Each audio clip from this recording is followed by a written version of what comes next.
Coming up, a stormy evening, but better weather ahead. Dedicated to Eastern and Southern Kentucky, this is WYMT Mountain News at 11.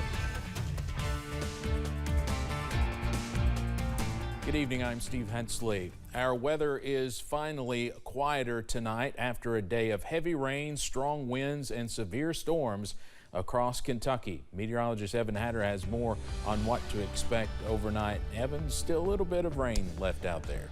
Well, Steve, we do still have a few showers and thunderstorms working their way through the mountains this evening, but so far, since our last severe thunderstorm warning expired close to the 6:30 time frame, we have not seen any more severe weather develop throughout the evening, which is certainly good news after the tornado warnings of earlier today. You can see the soggy streets of downtown Pikeville at this hour from our Pikeville Medical Center camera, sitting at 65 right now in Pikeville at the moment. Take you to Pinpoint Doppler. Well, it has been a rather active evening, and we're still watching some areas of heavy rain just east of downtown Pikeville, basically just to the east there of 119, and over toward US 23 as well into portions of southwest Virginia. That'll be pushing towards places like Clintwood before the next little bit, and eventually over toward Grundy. Excuse me.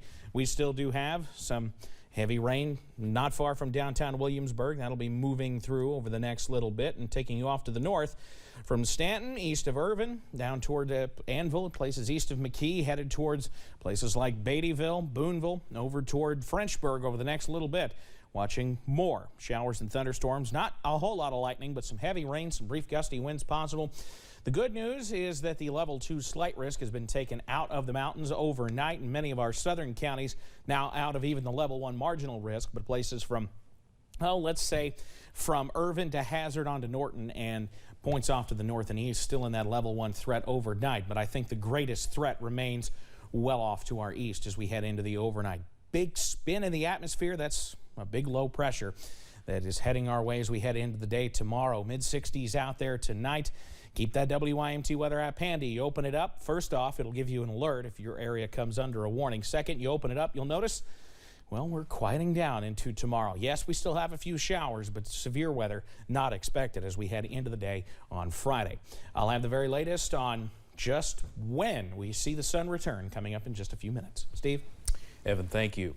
Well, on a day when we did see several tornado warnings, a group of teenagers in Harlan County were graduating from a disaster preparedness program. WYMT's Zach Hawk has more from the ceremony, which is just a start in the world of emergency management for this young group of leaders. It's a great tool to get people more involved, and that's why we're doing this. One, to be prepared, and then the other is to hopefully get them involved in emergency services. The graduating class of the Harlan County Youth Preparedness Program saw one young man join a local fire department and others implement skills immediately. They've all been affected in some shape, form, or fashion, either by the pandemic. Some of them have used their skills in real-life scenarios that they have unfortunately been a part of. Like Dustin Blanton, who signed up before the pandemic wanting to follow a family legacy. I have a lot of family that goes in this line of work and everything, so I just thought I would just do it and help out if I needed. The program covers everything from CPR to fire response to tornado relief. Program co-coordinator David McGill manages emergency response in the area and says while these kids are ready to help, the program is about more than that. Flooding is probably our main disaster that we have here, or severe weather here in Harlan County. Of course, and that's something that they can take with them anywhere they go. The program is based on a national model, and organizers say while the first class had an unusual schedule because of the pandemic, future classes should run smoothly over 16 weeks. In Harlan, Zach Hawk, WYMT Mountain News. The program is based off the national MyPI that aims to make communities safer by having more people prepared for potential disasters that range from floods to acts of terrorism. Wolfe County Search and Rescue saved a hiker who was injured near the Indian Staircase in Menifee County. The hiker was trying to descend the unofficial Indian Staircase bypass trail when the man slipped and fell, receiving a puncture wound to his arm. His wound began to bleed, causing him to later lose consciousness briefly. The man's daughter managed to stop the bleeding before he was eventually taken out of the woods by the rescue team. Leading into Memorial Day weekend, a local group called 606 Vets are paying tribute to an Eastern Kentucky man who gave his life in service of his country. Friends and family gathered at Boyd County High School this evening honoring Corporal Jacob Moore, one of 4 Marines killed in the line of duty in a NATO training exercise in Norway back in March. Now a permanent display will be posted at the high school he attended as they raised a hometown hero banner in his honor, remembering the sacrifice he made for the community and his country. We started this organization to make sure our veterans are remembered in the community, and that's especially what we're here to do today for Jacob. After we talked to his family, there's no better place, we think, than to hang it right here, because community members are going to be in and out all the time to see his banner hanging here, and that'll be an especially good way to remember him, and then also inspire future generations to continue to remember him and honor him and everything that he's done, not only for this community but for our country. The Wortland Middle School shop class also helped to build 2 benches equipped with planters filled with flowers to be placed on the sides of the school entrance, permanently etched with Jacob's honors. As we first reported last night, a man's body was found in the Leviza Fork of the Big Sandy River in Prestonsburg yesterday afternoon. The body was found near the Riverside Drive area, and the Floyd County coroner says the man had been dead for some time. As of now, we still don't have a name yet, and it's unclear how he died. However, his body has been sent for an autopsy. Emergency crews were parked at a nearby boat ramp where several businesses are located. Employees tell us that sparks concern since it's typically a quiet area. No, that's why I say it's tragic. Something like this happened in our own backyard. Prestonsburg police say they also found a car in the area that is potentially connected to an active Kentucky State Police investigation.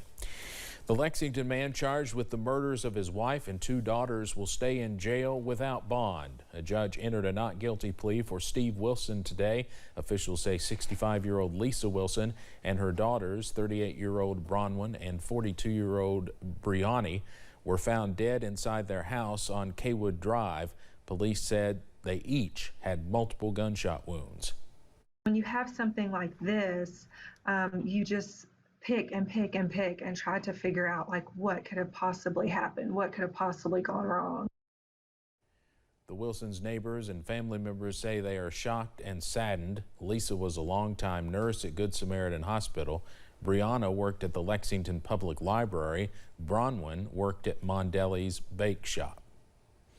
The Thousand Sticks Volunteer Fire Department in Leslie County responded to a car crash early Wednesday morning, but no one was inside the cars. They were on the back of a truck heading to be recycled. Officials say the truck driver did not even know they fell off. Luckily, no one was hurt. Captain John Newell says the parkway is built in such a way to help prevent drivers from crashing. Fortunately, with the rumble strips and with the warning in the middle, that has really cut back on our number of accidents on the parkway here at Thousand Sticks. Officials remind drivers to stay off their phones and watch how closely they are following the vehicle in front of them. An announcement from the governor could make some high school seniors happy. Governor Beshear announced that incoming Kentucky high school seniors who have previously taken the ACT will be eligible to take a test a second time for free. Students, families, and educators can get more information on the ACT by visiting the Kentucky ACT website. The Grace Community Kitchen in Pikeville celebrated its 7-year anniversary today. To mark the occasion, the kitchen did what it usually does, served a free meal for the community, but this time with a celebratory cake. Executive Director Debbie Bailey says the kitchen served more than 300 meals today, and she has seen an increase in those numbers in recent months. We have been serving about 400 meals per week, and that's a lot. But in these last 2 months, as I said, we have seen a dramatic increase. And I would say that we served between 500 and 600, and even in this last 2 weeks, we've served more than that. If someone is in need of a free meal, the Grace Community Kitchen serves meals every week on Monday and Thursday from 11 a.m. until 1 p.m. Still to come at 11, some doctors acting as their own middlemen, selling the equipment they use in surgery. Our investigative team digs into Operation Profit.